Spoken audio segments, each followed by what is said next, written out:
Okay, so this is a little bit of help with 3.7. We're going to be looking at question number 8 here. When we look at question number 8, we have two train cars that you couple them together, you hook them together by bumping them into each other. So you've got two train cars that are loaded, moving towards one another. The first has a mass of, well, let's go ahead and put this in here, 150,000 kilograms, and it's headed to the right, we'll say, at 0.3 meters per second. So not very fast, but that's the way it's headed. And then over here we have another train car with a mass of 110,000, so a little bit lighter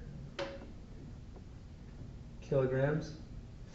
And it's headed, and notice it gives us a negative velocity of negative 0.12 meters per second.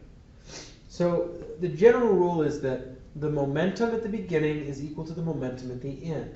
You could call this an inelastic collision if you want, but at the end of the day, the one on the left has some positive momentum, the one on the right has some negative momentum, and whatever that totals out to, it has to be the total momentum at the end.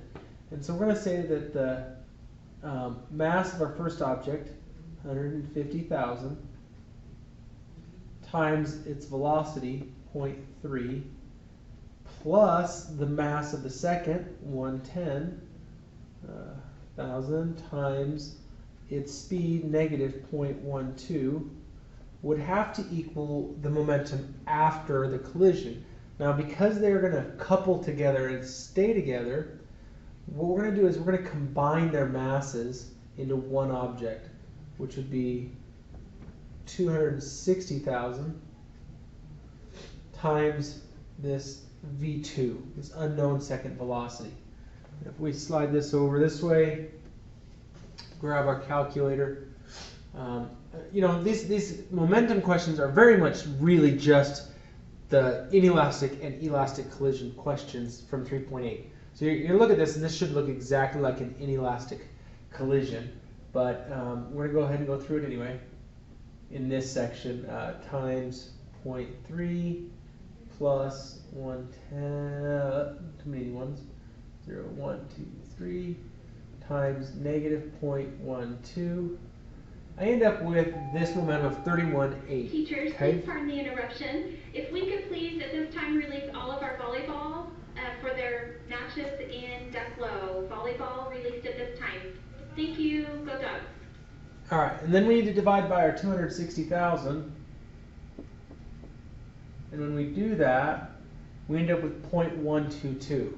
Okay, so our velocity in this problem is 0.122 meters per second. The fact is that is a positive measurement, so it is a measurement to the right. So when these two trains couple, it's still going to end up carrying with some velocity to the right rather than bouncing to the left. So as they travel together, that's the direction in which they'll move. All right, let's go ahead and that's going to be it for this section. So good luck. I hope that's going to help you out.